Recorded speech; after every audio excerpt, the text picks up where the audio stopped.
This is Real Talk with RAFF. Hi, and welcome to Real Talk with RAFF. We have a very special guest today, former Secretary of the State, Denise Merrill, who was our Secretary of the State for more than a decade. She left in 2020, right in the middle of a pandemic. But you left, I know, for personal reasons, but you made a mark on Connecticut, and I think that we want to highlight some of the things that you've done, some of the things that you push for, and mainly what we've seen just recently, and that is early voting. You really fought hard for that. Many states, in fact, over 40 states, I think, have some form of early voting. Why do you think it took Connecticut so long to jump on this bandwagon and do something that a majority of people seem to like? Yes, thank you, Susan, and thanks for having me. I think it's because it's in our state constitution. The rules for when and how we vote are, and that's a very unusual provision. Mostly these things are in statute, much more easily changed, and it took us over a decade to actually get this on the ballot and get it before the voters. I heard from lots of people during that period of early voting, even Republicans who in the legislature were pretty much against it, thinking it would leave the door open for problems and issues. We did see some issues, certainly in Torrington and other areas, but I suspect a lot of that has to do with the fact that these workers were overworked with this 2-week period. But overall, I think it was very successful. It gave people the opportunity to vote when they wanted to. They avoid long lines, and some people said it actually gave them a little bit more time to think about who they were voting instead of rushing and trying to get out the door and go to work or go somewhere where they had to be. Everything we hoped for, and over 40% of the voters actually used early voting. We had 10 days, which honestly I think we're going to have another look at, because I think that's an awfully long time, and that probably contributed to the fact that the towns had to have so many workers, for so many days. But we can look at that. But overall, I think it was remarkably successful, and I knew it would be. And mostly because I think the difference now is COVID. When people were able to vote via absentee ballot during COVID, which we had to do because people were told to stay at home. It's kind of hard to remember what things were like before the vaccines, before everything unfolded, and people were frantic that they weren't going to be able to vote in that election. So I think their experience with that made everybody a lot more comfortable with the idea of early voting and no-fault absentee balloting, as we call it, which did just pass very handily on the recent budget, the recent ballot that just passed. So, well, it gives people many options. So there are still a lot of people who want to vote on Election Day, and they can do so.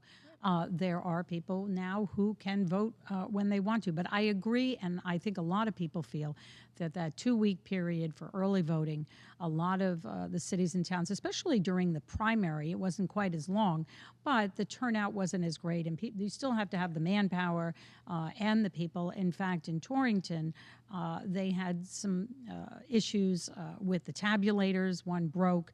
They had another issue with coding. They also found 30 ballots or envelopes that had not been opened the day after the election. But the moderator or the registrar up there said the reason why, you had some of these people who are volunteers who are working. They're working 24, 25 hours. I mean, do you send someone home at 4 o'clock in the morning and say, So clearly adjustments have to be made. Can we do this with a shorter time span? Oh, I think probably so. There's some things to be ironed out, but I would remind everyone that Torrington had a problem, but there were 168 other towns that didn't have such a problem. There were some lines on the first day of early voting. I think people were excited about it, or maybe just wanted to get this out of the way and get it done. I know in my own town, I stood in line a little bit that first day. But I think it's going to iron itself out over time, and at least we didn't have those super long lines that we always have on presidential election day. I can remember going over to West Hartford, of all places, with a 2-hour line to vote on election day in a presidential election. So that's one of the things. It's taking pressure off Election Day, too. So all in all, it was remarkably successful. I mean, the other problem is our machines are very old. These tabulators are over 20 years old, and we knew going in that there could be problems because we can't even buy parts for these things anymore. Now, fortunately, the legislature and the governor saw fit to provide the money, but we hadn't gotten them in place yet. So I knew there would be the potential for problems on My Election memory is Day. correct. There were 9 new tabulators that went to, but that's pales in comparison to what's needed, right? Yes, right. Every polling place has to have 2 and a backup. And, because one year there were so many problems with the machines, and they're old. You can't get new parts. I don't know if you remember, there was an election where it was so hot that the rollers melted. And so a lot of the machines didn't work. There was another election where it rained and all the ballots got wet and then the machines jammed. I mean, so we've had problems around these things before, but always before we could buy new parts or get new machines. Those are obsolete now. They're And so you need a old. lot of training for them. You know, it's Yes. funny, Waterbury, in their registrar of voters office, they have one of those old machines, The that lever. with the lever Yeah. and the curtain. And I just remember that, and thinking it just made voting so much more, dramatic, like you were really casting your vote. And now it's just really like taking a quiz. Yeah, although I could tell you stories about malfunctions of those lever machines too, so nothing's absolutely perfect. Most of the errors we get on Election Day are usually human error. We rarely have machine errors. And, I think it's kind of sad that now people are so suspicious of their elections. There's so much talk about, oh my gosh, they could be compromised, and foreign dictators are saying that it can't vote for certain people. These are all just not even urban myth anymore, but we've had very few problems with our elections, especially in Connecticut, honestly. It's certainly been my experience covering elections that, they're human error, they've run out of envelopes, Right. They didn't order enough. Training probably could be a little bit better because let's face it, I mean, to do those jobs, you need to have training. But I think it's a far different situation on the presidential election where you have social media and interference and AI. There's Right. a lot of that going on. But I don't see it as much in local elections, although I think a few years back Connecticut had an issue and you had to kind of beef up security there to fight cybersecurity. Oh, yes. I was on the first committee. Actually, I chaired the first committee that the national secretaries had with Homeland Security when we were first, quote, hacked by Russia. And this is before bots, actually. I think it was the 2016 election where we formed these committees because it became a matter of national security for the first time. And it was shown, we know that there were incursions that were attempted. They didn't get in. But that was the first of the security issues that we started having, and now they're absolutely everywhere. I remember that. Yeah. So, it always teaches us to be on our toes. One of the things that you mentioned that voters approved was a referendum for no excuse absentee ballots, which is what happened with early voting. It has to go to the Constitution. There has to be Right. an amendment.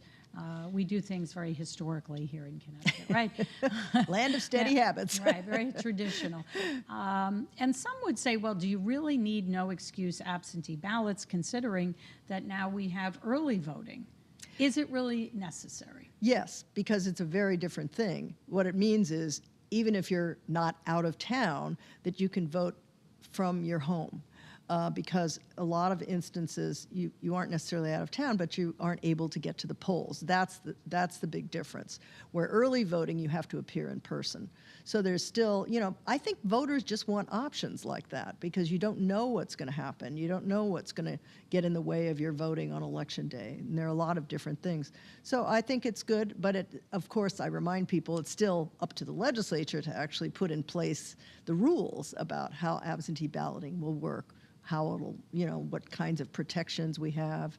And we'll probably go with what's in place for regular absentee balloting, but they have to put that in place before we can use it. Right. I think one registrar explained to me you have students who go to school, so Right. they may benefit from those no excuse absentee ballots. You have people who work or serve in the military overseas. They may not be able to make it. So it does give people more flexibility. Yes, absolutely. And of course, I think mostly of seniors who are home and maybe they're sick and maybe they can't get to the polls for that reason, but they're still in town. So you can't use one of the excuses that we used to use for being able to get an absentee ballot. You had to have an excuse. That's why we call it no excuse. You had to be out of town and swear that you were not going to be there all hours of the polling day, or you had to be, hospitalized, or you had to be, have one of the other excuses. So this way we can eliminate all that, and the voters can decide if they want to use an absentee ballot. Well, clearly voters have spoken, and Yes. they want more options with that. What about ranked choice voting? It's something that we keep hearing about. And while, but the feedback I get is very mixed. People think that it's a good way to encourage more people to run. And it does give, the end result is to find the most, likable candidate, or someone who has the qualities that most people want. But I find it very confusing, and I think a lot of people do. Why, but it's used in other countries. Yes, and even in some states here, I think Maine has used it for congressional ballots. It's something that is interesting. It's appealing to people because they think, again, I'll have more choices. And lots of people say every election, well, I don't like either of the candidates. So I understand that. But I think at this point in our history, it might be something we don't want to throw into the mix at this point, because I think it would be difficult to implement. First of all, we'd have to redo all the mechanics of our election, including the voting machines that we're about to buy. So that is a concern. And also, I think right now suspicions are already there about our elections. Are they fair? Are the right people voting? Is everyone qualified? I think if you throw another confusing situation into that mix, it might be difficult. I kind of agree, and I remember Oz Griebel, very fondly, and Monty Frank, who ran with him, who pushed for early voting. And when you hear them speak about it, it seems to make sense.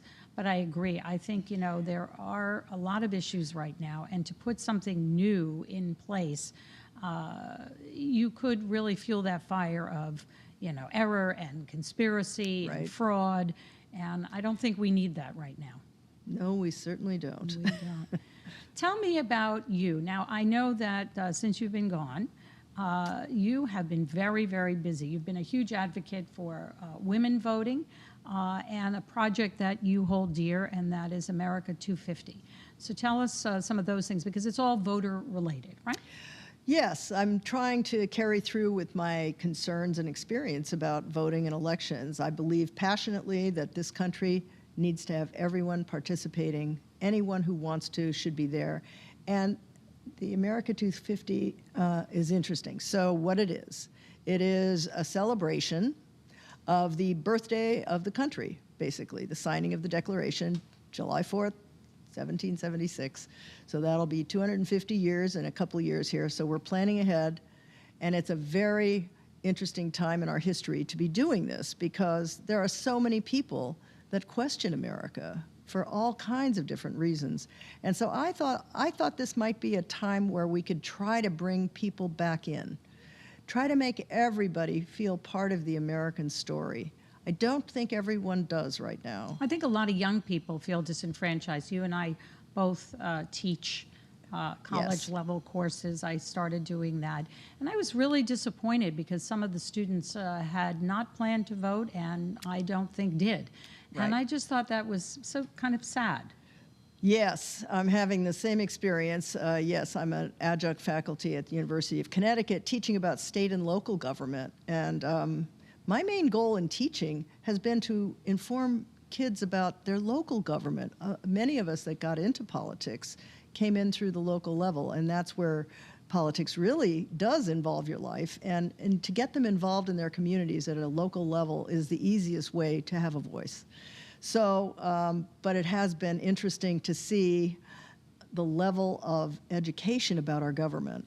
Everyone's talking about it now, but I am someone who actually put in place in 2013, I think it was, a course in civics would be required for every student who graduates from a high school in Connecticut. That is in place now.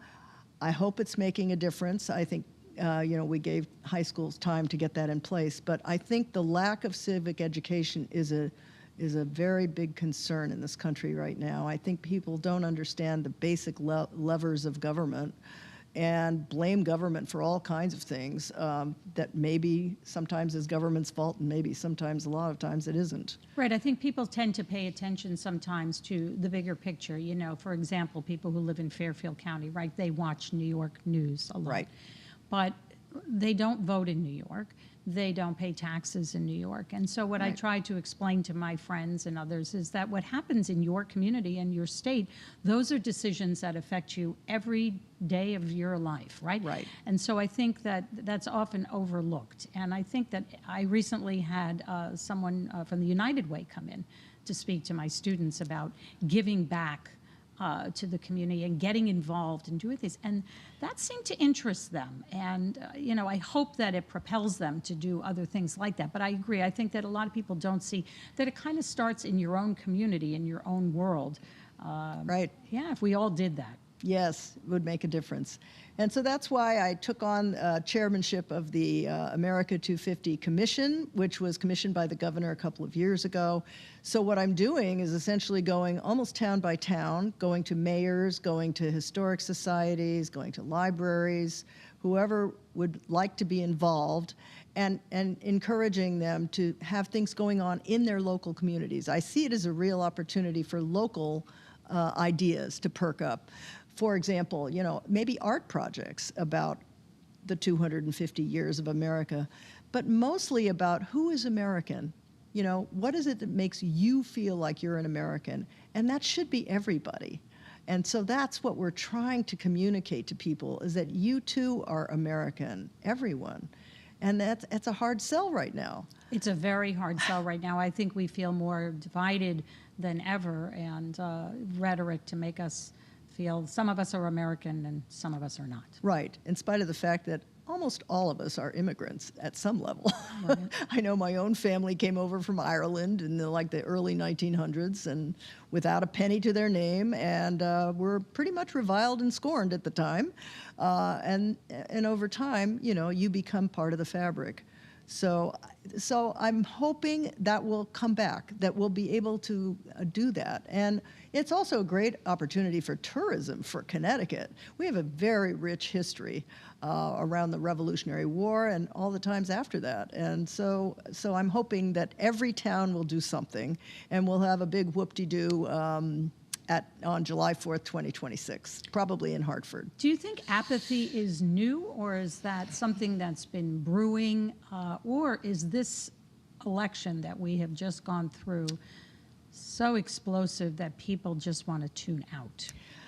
I don't think apathy is the problem anymore. I mean, I had a long speech about that I used to give to everyone about apathetic voters and how no one was voting. That was the bigger problem in America, is that not that the wrong people were voting, it was that no one was voting, and our voter turnout was terrible. Well, actually, you can't say that about this last election.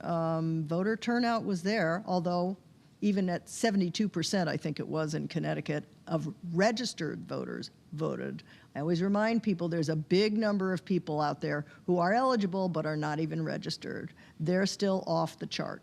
And so it's still an issue. Why do you think people don't register? We have done study after study about this, and I think goes back to they don't think it matters. It's not that they don't care about things. It's just that they think that if they vote one way or the other, it doesn't really make a difference. Are these the unaffiliated voters, by and large? They're the ones that aren't even registered at all. Unaffiliated voters are all different categories of people. Sometimes they're people that usually they lean one way or another, Democratic or Republican, but they just don't want to go on record as joining a party. So there's a lot of different people who are unaffiliated, and that, by the way, is the biggest group of voters now. It surpasses either Right, party. we find that. I did a lot of traveling this election, went to different towns to hear what some of the issues were that are important in this election. And by and large, unaffiliated, I don't think you can call those independent, but, Yeah. those who are not registered as an R or a D, those are by and large the vast majority of voters in most towns. They don't yeah. want to commit. And that's who the candidates seem to go after. Yes, because they're hoping, and there are a lot of there's a lot of data that people use to show whether they're leaning one way or the other. You can usually tell by past voting patterns. All those things are public data, and so, yeah, I mean, it's a much more sophisticated election process than it ever has been because of all the AI, the data that you can collect, the analytics you can bring to bear on it. And so that's what people use. And now it's all so remote. I mean, we used to have the town committees would be the ones that would really run these elections, not only the local elections, but also the president up to the presidential level. And now it's all much different. The campaign, the way people campaign is very different than it used to be. How so? Well, it's all online. It's all advertisements. It's all money. I mean, the money in politics now is so tremendous that it really it surpasses anything anyone could have imagined even 10 years ago. So that makes such a difference. I used to think that our campaign financing system made a big difference. I think it did initially. But now there's so much money in politics. I think it still makes a difference in some of the local state rep and state senate races. But beyond that, it's not enough money to make a difference. There are many, many more wealthy people that are able to run now and surpass any kind of money the government could put into a campaign finance system. And I think voters are, they're not happy with that. They don't like to see the money in politics as much. You don't want to buy an election, but how else do they get their message out? And you hear it all the time in races. My opponent had much more money. I didn't have that. And an incumbent, certainly a Democrat in Connecticut, congressional leaders have quite Right. a war chest. Yes, but you also see, people get name recognition over time.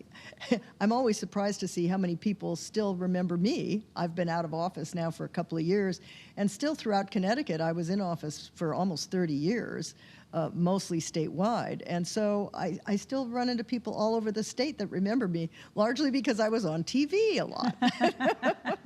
Do you miss it? I miss being in the legislature. Yes, I do miss it. Of course I miss it. But it was time to let some younger people come in, and I think that's been great. And I have really enjoyed the other thing that I feel so strongly about, which is getting younger women into politics. It's still difficult as a woman, as we have just seen perhaps at the presidential level, to get involved in politics. And so it's just a thrill for me to see how many of them have been successful. Many of them are now in the legislature that I mentored along the way, either as interns or aides, people working for me. I think of someone like Caroline Simmons, who is now mayor of Stamford. She was somebody. And her brother just ran. It's all in the right? family. Yes, yeah. So those are the kinds of things that are very exciting to me now. It's funny. People are very cynical and jaded about politics, right? And people say that, especially in Congress, people get involved for the wrong reasons. But I don't necessarily feel that's the situation on a state level or even a local level. I think most people are there because they really want to make a difference and they want to get involved and pass good legislation. Yes. Don't you agree? I absolutely agree. And I have to say I was up at the legislature a couple of times last year for various reasons, and I was sad to see there's absolutely nobody there. Everything is online now. Even that has had an impact on the way we govern in Connecticut. But I do agree. Maybe because Connecticut is sort of small and we all still know each other. There's an old saying at the legislature, don't be mean to anyone because you're going to see them on the way up somewhere else. Because there are, it's a small group of people, relatively. And that makes it a wonderful place because you can still talk across the aisle. You can make things happen. If someone doesn't like your bill or your idea, you can still go talk to them. And I'm kind of concerned that there are not people there in person as much anymore. People testifying are testifying online. People that are the legislators themselves are sometimes off in their office, and that used to not be the case. It was a much more personal place. Right. I'll just add to the online. I had a conversation with Senator Chris Murphy before the election. And, he said a lot of the younger members coming in really are not as interested in being part of committees and passing the legislation, more getting hits and clicks on social media and likes and getting their name out there. So that, I think, is why you have a lot of cynicism with elected officials. Yeah, they're not that interested in policy anymore, and it's a very complex time. You look at something like Medicaid, you need people to understand how it works, who it's impacting and why, and all those things. And it takes a lot of work and a lot of time put in, studying these issues. And I guess that's not why they're there anymore so much. Well, I think one of the reasons why people remember you is because you're a very likable person and you've accomplished a lot. And even when you left your office as Secretary of the State, you've done so much more. We have about 2 minutes left. What do you want people to know about America 250? How do people get involved? Someone listening to this podcast, how can they make a difference in their community and energize, the right to vote? Yes, it's a great question. Of course, we have a commission, we have a website and all that. I think it's america250ct.org. But what we're trying to do is establish committees in every town. And many of the towns now are affiliates. We have about 50 towns that have already joined. But if you want to get something going in your community, if you're interested in American history, if you're interested in, this as a time where we can make a difference, contact your mayor and find out if there's a committee in your town and join up and get them going and be part of the national. And there is a national commission as well. This will be a big topic of conversation. Incoming President Trump has already said we're going to have the greatest celebration of all times of America. So I would encourage everyone to try to make it happen in a way that includes everyone. Right, because voting is something that is a right. Yes. And yet some of us don't take it as seriously, right? Yes, that's right. And, every year we say the same things over and over, but times are changing, and everyone's going to have to play a role here. And I think it's an opportunity for people to really start to try to understand what it is to be American. What is America all about? What's the next 250 years going to look like? I think it's a question we should all ask. I don't know. I think a little people are apprehensive at this time. Yeah, but we have to grapple with it and make it happen. And hopefully more young people will get involved. That's my real wish. Right. That's something that I try to encourage. Anything else you want to add before we close out our show? But it's very important what we've been able to accomplish and talk about today. Thank you for having me, Susan. It's great to be back. We want to thank you for joining us on Real Talk. Sounds like, what is the website for people to get involved? America 250 CT, because we're the Connecticut Commission. There is a national one as well, and .org. And like I say, contact your local town. 50 of the 169 towns do have committees at the local level that are working on what they're going to do for this occasion. Some of it's educational, the schools are getting involved. We have something called the Red, White, and Blue Schools, which is a school recognition program they can get involved with. There are art projects, there's music involved. I mean, we're hoping everybody thinks of something they can do to make this work. Well, thank you very much, Denise Merrill. We have our marching orders. Call your town, get involved. Thanks for joining us on Real Talk. We'll be back soon.